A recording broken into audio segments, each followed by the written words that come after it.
think we're all set. So hello, I'm Chris Short. I work for Redhat. I'm a CNCF ambassador. I'm just facilitating, so if you need me to run mics, take notes, whatever you need me to do, I'm here for that. Any questions, concerns before I get started? I will stop everyone with like 10 minutes left and say, hey, there's 10 minutes left. Has everyone that needed to say something said something? So if you want to wait till the end, that's fine, but please feel free to speak up. Thank you. Appreciate it. Without any further ado, Joe. Right. Welcome. Thanks for coming, everybody. Thanks for making the time. We don't have much of a plan for this session. It was literally a ask us anything, so it's kind of up to, thank you for gathering around a little bit. Ask away. Right behind you here.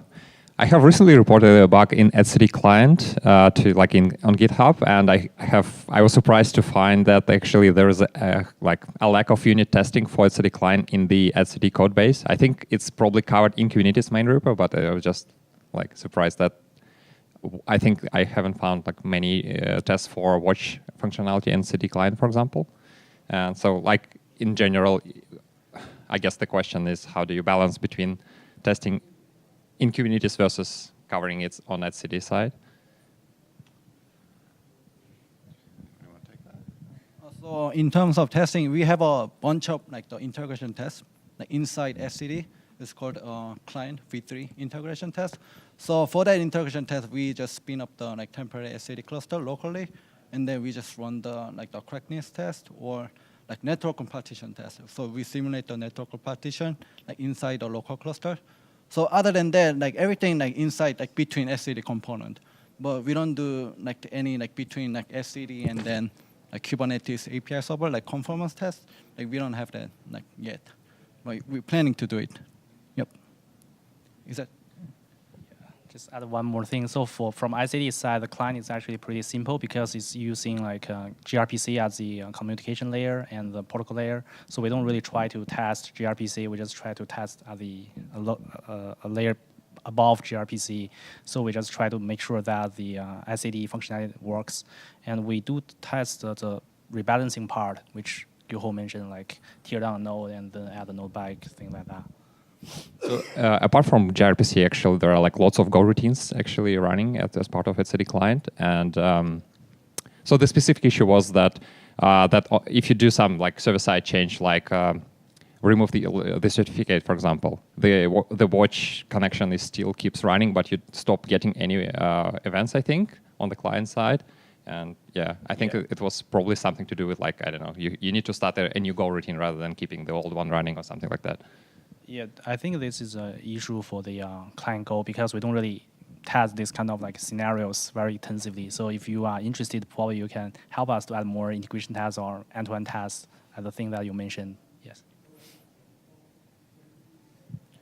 It's worth pointing out there's a couple different sections of tests. So there's always the unit tests, which are easy to find, but then there's the client v3 integration plus the full system integration plus the functional testing. So, it's every once in a while I have to look around a couple places before I'm sure that I've actually determined if a test is missing or not. Any other questions?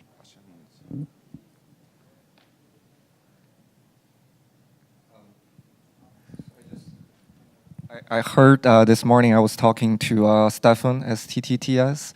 He actually asked me something about, so I think it used to be that for compaction, Hcd, in Kubernetes, Hcd doesn't do compaction by its own. It's scheduled by the API server. I'm assuming that's, he said from Hcd 3.2 to 3.3, there are some changes. I didn't follow him quite well, so is it compaction moving to Hcd part, or are you aware of it? Yes. So there were a couple additions in 3.2 and 3.3. The automatic compaction that you can do on the Hcd side, it was improved and made more flexible. But right now the default is still that you run Hcd without that turned on, which is the default for Hcd, and then the Kube API server requests a compaction every 5 minutes. Sorry.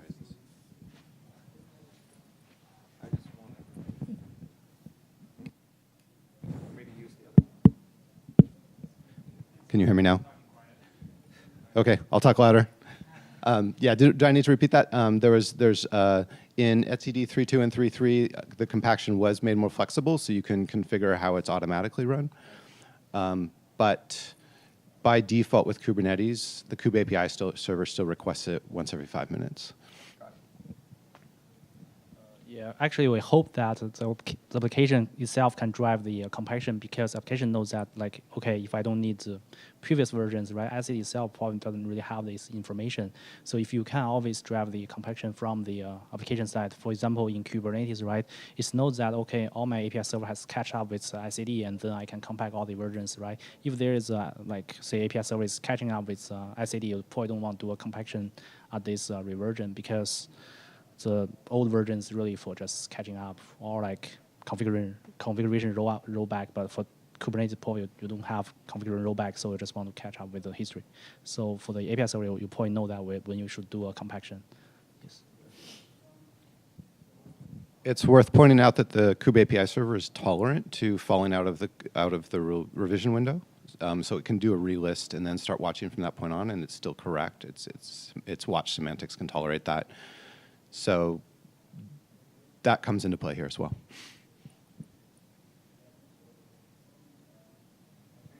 Also, yeah, so he was also asking about like SCD compaction is moving to SCD side.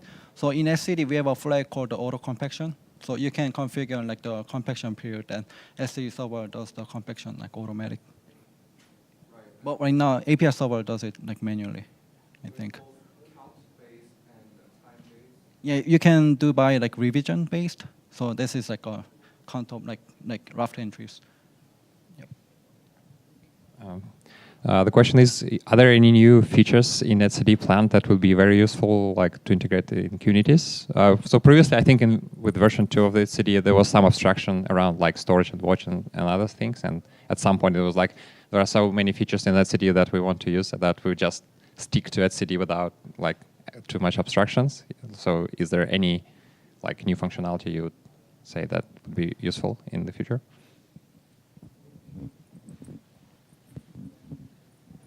I'll take this time to remind everybody that etcd2 support is going away in Kubernetes.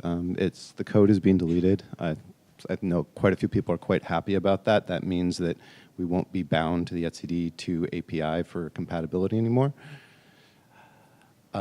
New features available. I think we're still, maybe you can correct me, I think we're still catching up on some of the ones added in etcd3. Yeah, I don't think we are fully utilizing the features that we have in SE3. But from the operational side, I think we are adding some more like features like Learner, which allows you to have a point-in-time snapshot much more easily and make etcd cluster more reliable. And we are adding like per volt feature, which like if you have network partition, the partition node will not come back and disrupt the cluster. That is the per volt feature helps. So there are a bunch of like reliability and usability like features we are adding into the SE3 releases. But from the API side, I think Kubernetes is still trying to catch up. Yeah, and from the scalability side, we are working on something to make etcd more scalable and to support maybe larger Kubernetes clusters. Yeah. A follow-up question. There is a limitation on the size of the Kubernetes resource. Mostly like I think it's like 1 megabyte is guaranteed to be processed well by etcd, but if you go above, there's no guarantee that like etcd will be able to handle that kind of size because it's like key value storage. It's not really meant to be like, if you need to store like huge blob of data, you should use like some volumes or something rather than etcd. So the question is it changing, or is there like any work on increasing the limit or anything? So recently we looked at the total storage limit, which it's defaulted to 4 gigs for a while. I think was it 3.2 or 3.3 up to 8 gigs is the default. We've been experimenting with going up to 16, 32, 64, larger sizes. And that seems fine, but the snapshots take a lot longer, so that's kind of one of the limiting factors. But then maybe talk about backing stores as well. The resource per limit, as far as I can tell, the main gating factor there is in Kubernetes itself. It will refuse to decode a watch object larger than a megabyte. I think in etcd right now we have a 1.5 megabyte default that's configurable if you want it larger. I don't know if there's much benchmarking. Do you guys know if there's any benchmarking around that?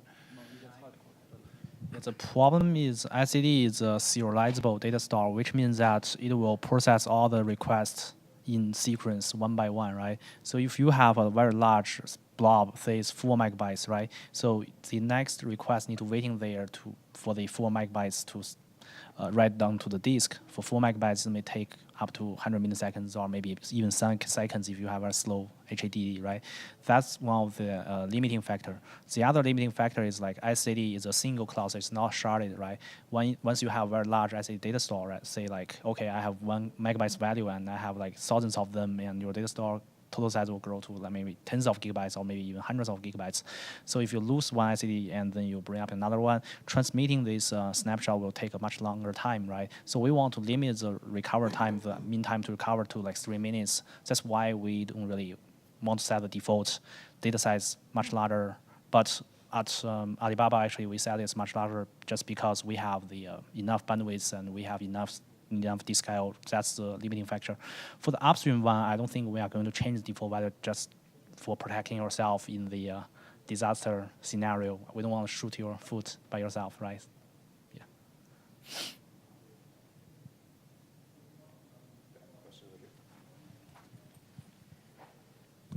So you mentioned the time it takes for a snapshot to occur. If memory serves, snapshots are all the uncompacted versions. Have we considered providing a version of the compaction or the snapshot which will just do a single revision?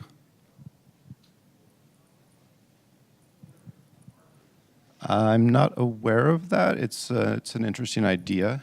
I think we could entertain. That would be, you would have to know that your system can tolerate it. So it'd be a little more. We know Kubernetes can, so that might be a good option for people there.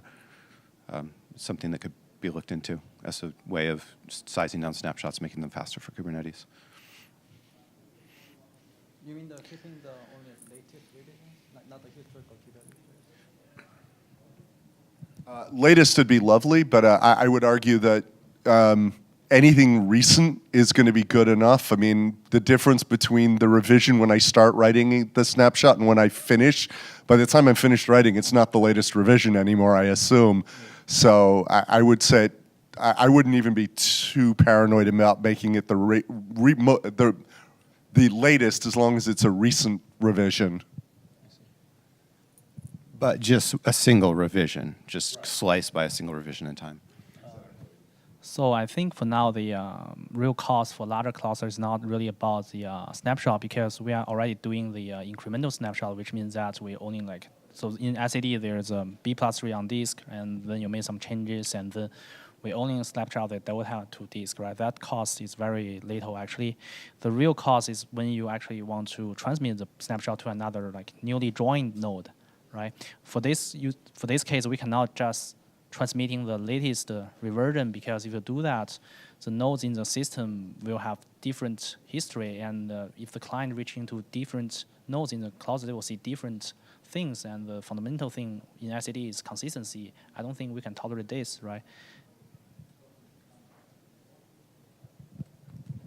I mean, that makes a fair amount of sense, but at the same time, I mean, if the snapshot I'm doing is for a backup, there's a cost to just writing the backup to disk and then transmitting that backup off. And if I'm talking the difference between a 4 gigabyte backup and a 100 meg backup, that's actually a fairly significant difference. So to solve this problem, actually I just mentioned that we are working on a new feature called learner. So basically you attach a learner to the cluster, the learner keep on receiving the like new stuff there, and then it keep on writing the snapshot onto disk, which means that you won't even try to take a snapshot anymore, right? Yeah.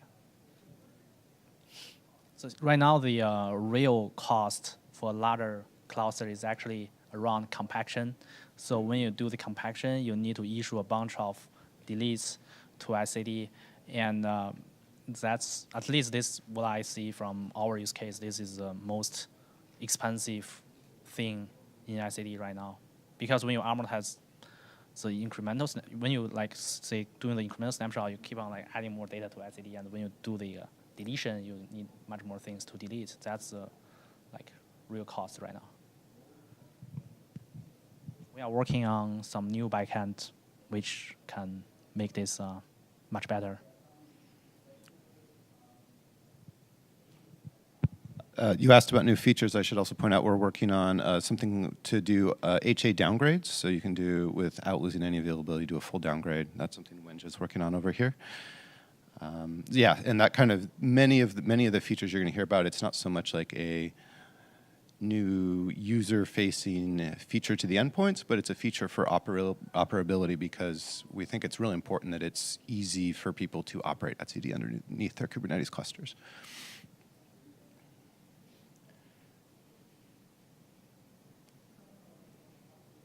Any more questions? I just came in, so I don't know what format we are following it, but one of the new things that has been done recently in the Kubernetes project is they published a SKU, version SKU support, which kind of clarifies what is supported by the Kubernetes project today for upgrades or downgrades. For instance, Jordan Liggett has proposed a pull request, and everybody's commenting on it. If does etcd have something like that similar, which we can know what is and what is not supported and what's planned, like API version, etcd API version compatibility, minor version stop, so those kind of a document that I can look at and understand. I think the good news is it's much simpler. etcd has a fairly small API surface area, whereas Kubernetes has a massive one. As far as I know, our rules are really simple, which is all the 3 series APIs are backwards compatible, meaning if you developed against 3.0, you can use the 3.1 server, 3.2, 3 server, and so on. And we will only add new backwards compatible features. That's the general rule. I don't think we've ever broken that. What do you mean?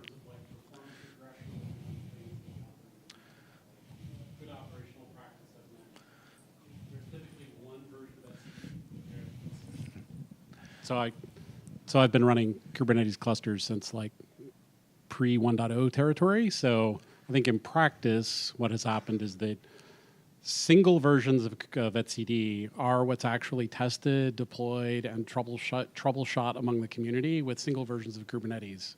So I feel like what you're saying is sort of more aspirational than yeah, well, I would say it's true for the API surface area. The gRPC APIs, we check them, they're backwards compatible, meaning we haven't broken the schemas and things like that. I think you're talking about an interesting point, which is there are operational behaviors which have changed throughout the versions of etcd, everything from like how often we do a snapshot to how much data you can store.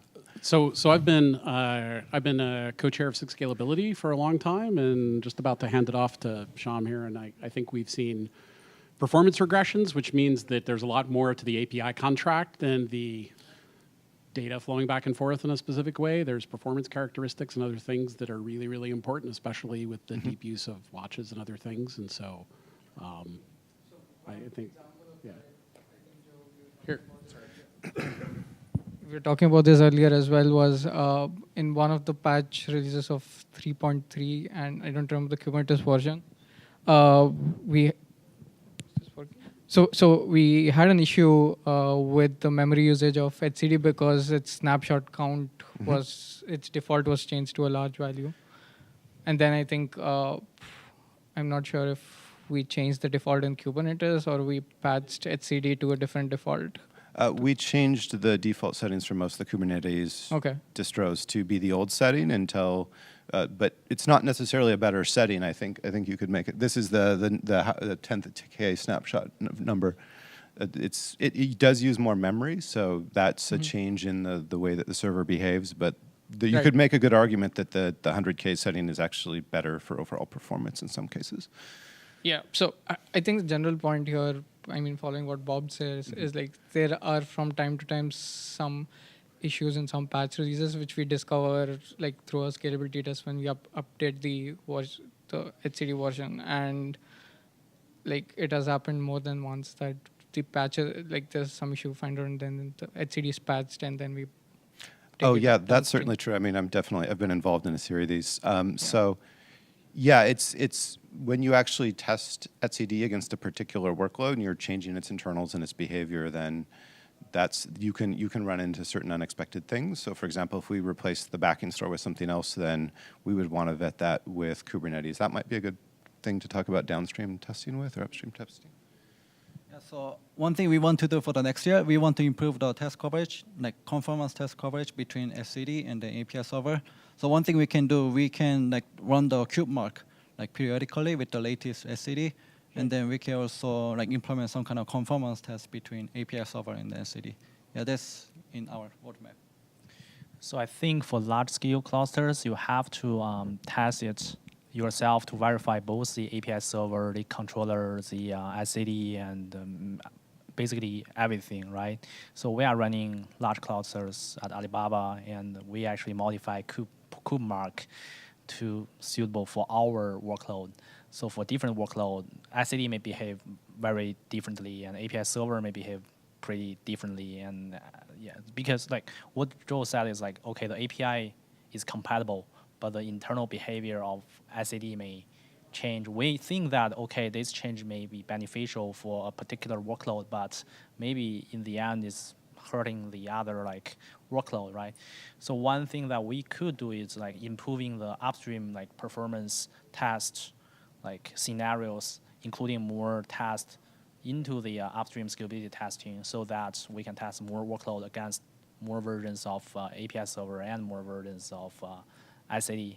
But from my experience, if you want to run large-scale Kubernetes, you have to verify all the software in all the stacks to make sure that you work well, everything works well. Yeah. So, circling back to the question, my point was not that it's not obvious.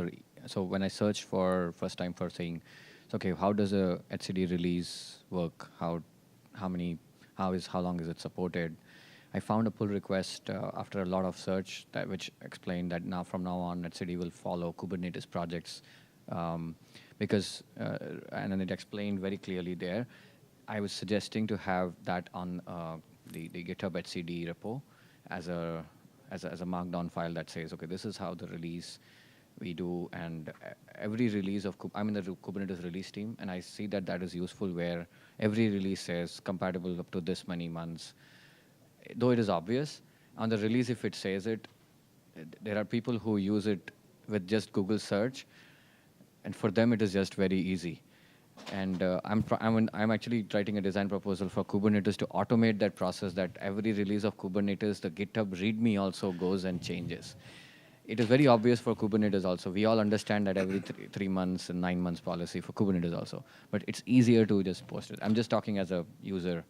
Yeah, I think we have a searchability problem. There is a doc hidden somewhere in there about patch management of the etcd releases, and our official policy that we're adhering to is that we're maintaining now 3 versions of etcd. So 3.1, 3.2, and 3.3 are supported. I'm the patch manager for 3.1 and 3.2. So got the other patch when you manager say here. a version, do you mean minor version or do you mean? Yes, minor versions. So those clarity. So I understand that. Yeah, and I think we have a searchability problem because it is documented on a page, but it clearly wasn't easy enough to find. That's why Jordan set out a pull request, because all the stuff that he has reported in that particular README file is actually somewhere in Kubernetes project mentioned, and he collected everything and put it with such a big value. So I was just suggesting we could do that. Yeah, I think that's great, and we would love help on these kinds of things. That would be amazing. I can contribute. I can connect and then do that.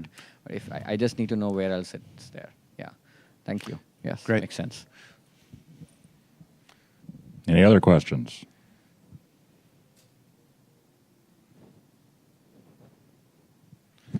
Anything else? Anybody else? We still got a few minutes. Yeah, we got plenty of time. Oh, here we go.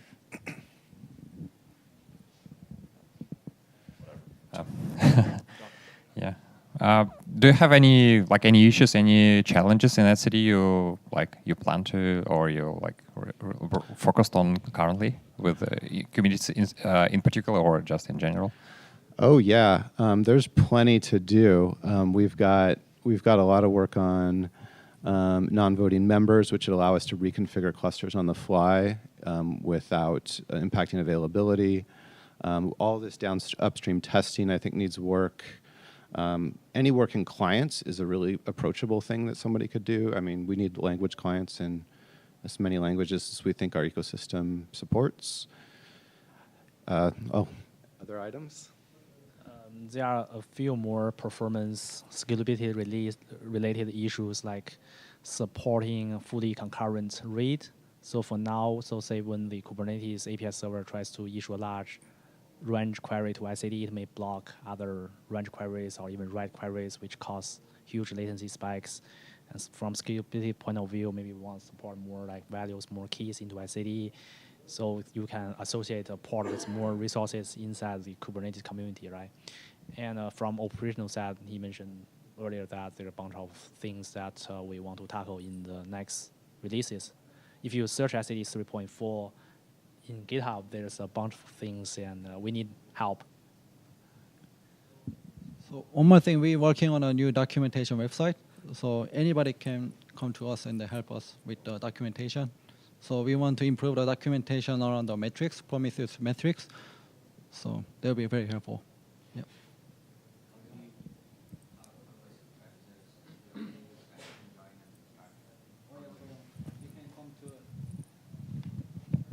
So you can just come to Hcd GitHub and then or Hcd mailing list. Yeah. Yeah, you can.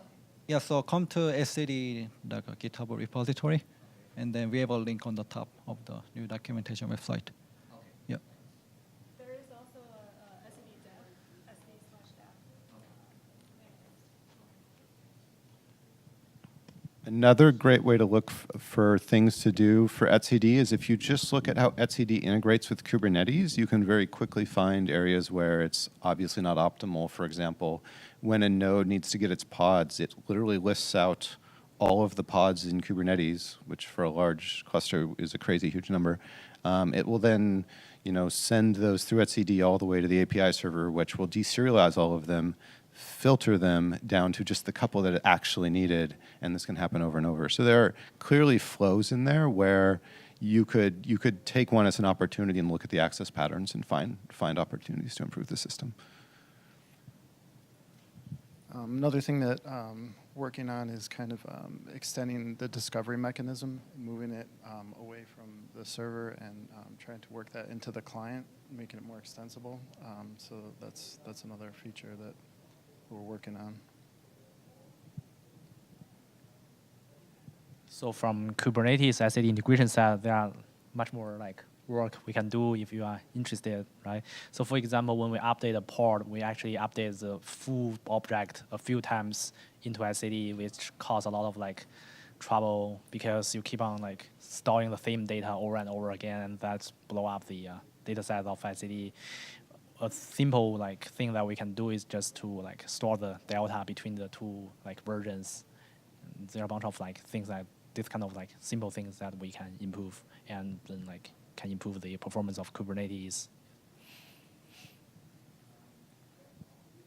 Hi there. Sorry, I'm a little late, and you might have covered some of these things, but I was really looking forward to catching up with you guys. Who's Hex Fusion in Slack? Dan B. I don't know if you remember me. We've like emailed a bunch back a few months ago. Thanks a lot for your help. Is there one metric that's like the most important metric to monitor for etcd? Like if we just had one metric that we could monitor, what would that be? For performance or for what? So probably how many members are up, right? Like 3 member, 2 member. Membership, okay. Yeah, that's the most important That's one. the most important one. Makes sense. If you have an HA cluster and you don't have a leader, it's probably unavailable. I think there is a health /health endpoint, HTTP endpoint. If you hit that, it will first, the node has to be running. And if it's a cluster, it has a leader, has a quorum. I think it tries a small quorum, either read or write. So I think that's a pretty good condition if you want a metric. Just the health endpoint. Yeah, I guess I was thinking of the like the /metrics, which there's a ton of metrics. and there's and that's So- good, but There are really two kinds of matrix. One is prefix with debugging. That's for Yeah. performance like tuning, right? If you have a performance issue, probably want to look at those matrix. Yeah. And there's a bunch of like general matrix, and we have a dashboard, and it sets all the alerts for you already. So I think that is pretty good, right? It really depends on like what's your use case. If say you are running ICD for pretty small clusters, probably hitting the health endpoint is good enough, and Yeah. then you probably want to look at the data size, right? Yeah. Make sure that your data is not increasingly like quickly you are not putting data, but the data is like keep on increasing. That's probably something wrong there. But if you want to make sure that ICD is scalable or things like that, probably want to see the disk I/O, the network I/O latency between the nodes, right? yeah. Okay, thank you. Thanks. Any other questions?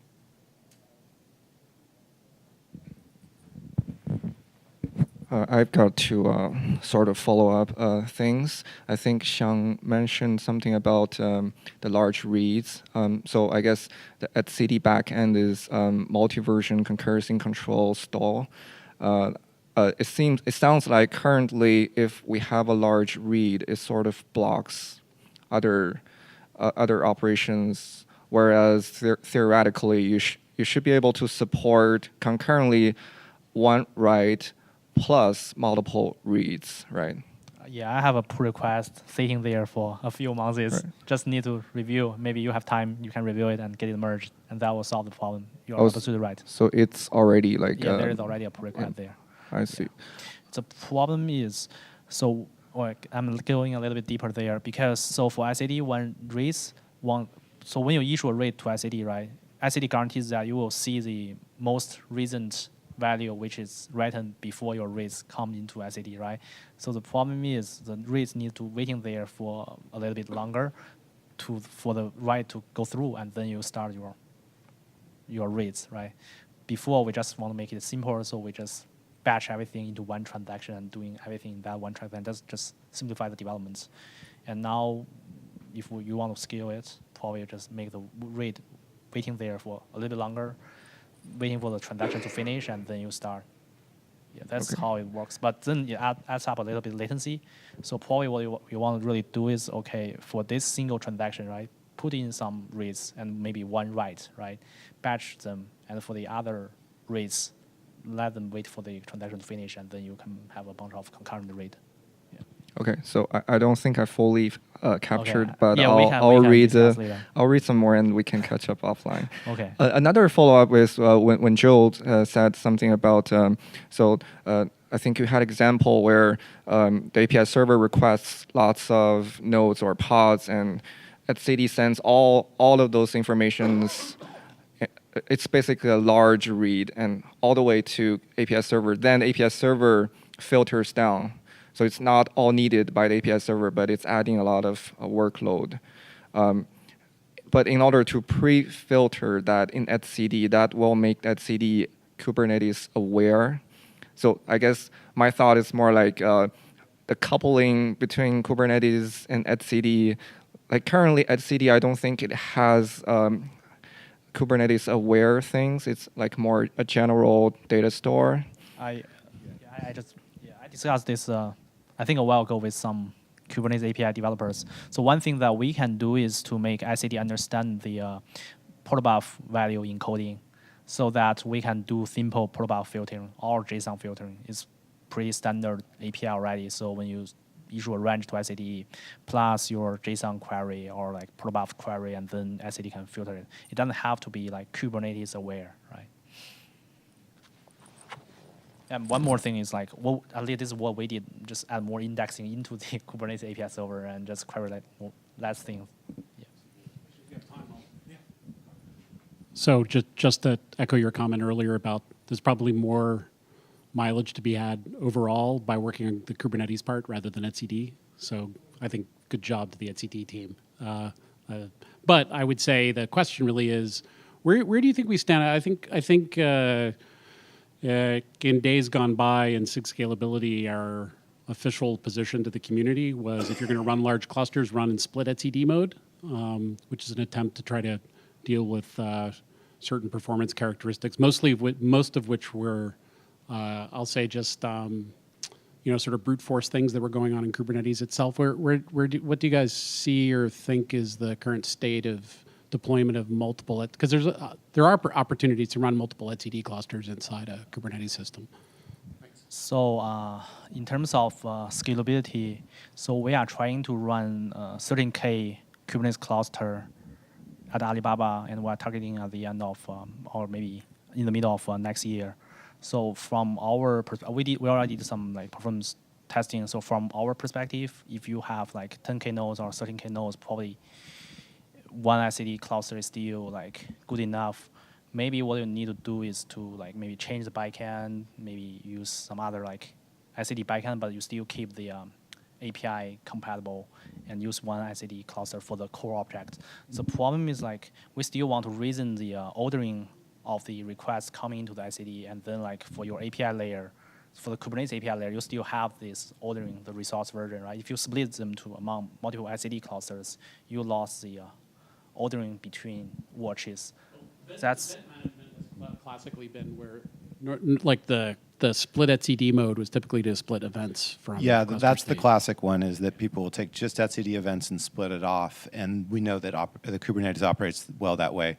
Right now, that mechanism allows you to split just about anywhere, and I would say, based on testing, that what the outcome of doing that split elsewhere is probably pretty much undefined. But that's an opportunity, right? Like maybe there are reasonable other split points that we could define. We could also benefit a lot from the Kubernetes community if we could, say, make resource versions opaque so people can't accidentally count on them being the same across things that they're not supposed to be guaranteed to be the same on. There's been some pushback on that, but I think that might be an area that we could make some improvements, because if we can get really strong guarantees that the resource version is only the same for some subset of things, then we know where our split points are. the problem is like when you're writing a controller, you need to be aware of that, right? Some objects don't have like ordering guarantees between each other. That's the software development overhead. And today's controller, maybe we can look at them and say, okay, those two objects can be divided because nobody reasoning the ordering between these two objects, right? For events, that absolutely can be divided because nobody reasoned the events ordering with the Kubernetes core object ordering. Yeah. Hang on just a second. Has anyone not been able to ask a question yet? Can I just like get a head count before we move on, if anybody has anything else? So I haven't scaled etcd to that level, but when you scale that level, how do you scale etcd for 10K node cluster of Kubernetes? Do you have more many etcd nodes, or do you have shorter and bigger etcd nodes? So we try to make one etcd more performant, because so even you have like 10K Kubernetes cluster, you probably will store maybe a few million keys into etcd. I don't think that's a very big problem, even if for today's etcd architecture. So probably you need to turn etcd a little bit to support, like, say, 10K Kubernetes cluster. If your Kubernetes cluster will go over 10K, maybe say 100K if you are going crazy, probably at that time you have to split etcd to multiple. No. I was talking about not splitting, but scaling. So if I have 100 right now and I'm going to 1,000, how do I scale my etcds? Do I add more etcd nodes in the cluster, or do I? You vertical scale the so hardware. you add more memory to the existing. Yeah, add more memory, add more disk I/O to etcd, and probably do some tuning to etcd. Okay. And there is documentation telling you how to turn etcd. There's a talk, you mean? Yeah, there is a documentation on the website. Cool. And probably do some testing. Okay, thanks.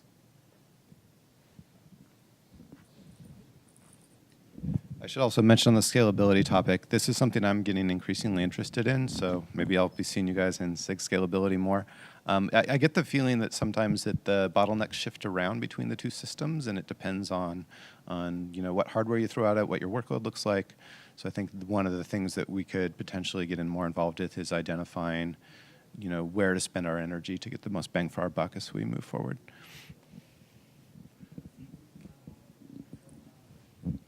Any other questions? We've got time. We've got a whole 6 minutes left. More? I waited.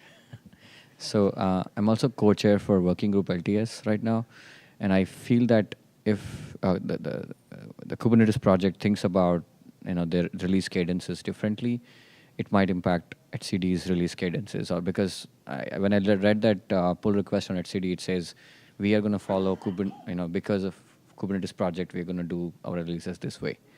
So it's good that it would be good that you could represent also in that working group saying how it impacts you. We meet. It's on Slack. There is on Kubernetes Slack. There is a working group. There's a mailing list. Also, there's a session at 3 o'clock here on 6:06. So yeah, I was thinking from that perspective, of release cadences of Kubernetes match, or somehow. So I'm just thinking from that perspective. Yeah, I think typically etcd runs a little slower, which is probably good for a data system. But it kind of depends on feature set and what we need, right? I mean, and where the community's at. Yeah. We'd love to see the whole community get off etcd2 and onto supported 3.1 plus versions, and then make sure that we're actually running against, to the earlier point, paired tested versions that we know work. Yeah, I think but the support of 3 months versus if the Kubernetes goes to 6 months each release, then etcd will have to be also 6 months till that Kubernetes version goes out of support. I'm just thinking from that perspective. Everything that is used will have to think that perspective. Right. Yeah, and we're trying to keep up. I think once we're done with the latest Kubernetes release, we will be at the latest etcd release, which will be a nice place to be, and that means that we're not dragging behind in versions. We're testing against a modern one, and we've caught up, and we've deprecated 2.0. So I think that story is starting to make more sense, but it's something we always have to work on because there's always new releases coming out.